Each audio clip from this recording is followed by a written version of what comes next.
National health care wouldn't cost anything. First, let's look to see how that could possibly be true. And think about who's covered and who's not covered right now. Of course, the rich are covered. Most of the middle class. The welfare collecting poor are covered, and a few of the working poor. Oh yeah, and prison inmates and immigration detainees are covered too. Not covered is mostly the working poor. People often want to stay on welfare because they get health care where the working poor do not. The working poor do the worst work for the least pay, and are often the people that don't see a doctor when something's wrong. They hope it'll go away because they can't afford to pay for it. They're likely not to see the doctor about that lump until it becomes too late to treat the cancer.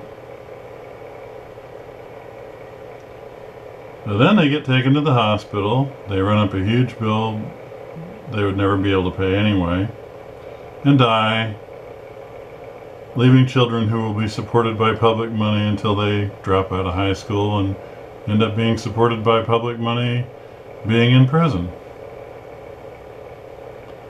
The cost of insuring the working poor, on the other hand. What happens if that nice cashier at your grocery store has a heart attack? Somebody calls 911. An ambulance takes her to the hospital, and she's on the operating table in minutes if she's still alive. She spends a couple of weeks at the hospital, missing out on about $500 in pay. She gets home and scrambles to pay the rent and the utilities and take care of all the other things that didn't get done while she was gone. And when the bills come, she finds out she owes $250,000.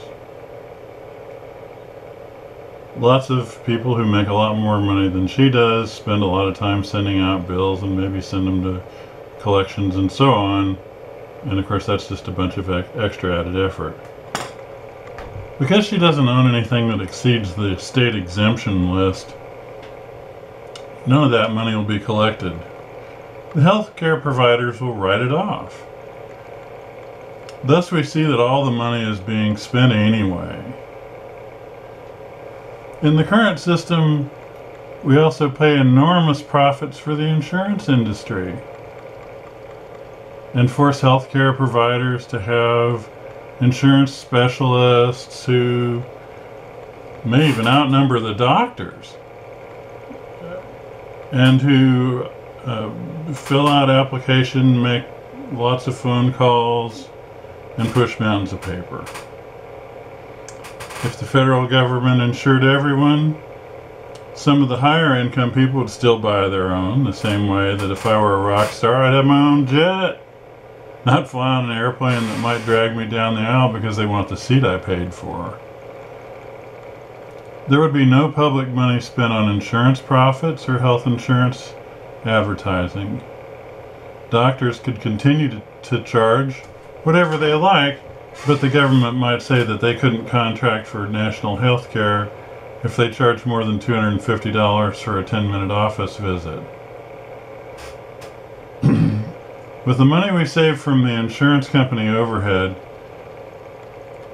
we could have clinics where anyone legally in the country could go to be treated. Illegals would be taken to the detention center for their treatment.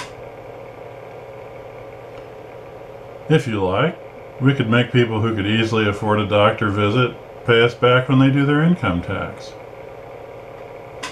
The insurance companies and the pharma companies that want us to pay 3 prices for drugs would run lots of ads and pay lots of congressmen. We would have to make it clear to them that we'll diselect them. That's the surgical removal of the anus. If they don't vote for national health care. We can have it anytime we come to our senses and demand it. And it won't cost us anything.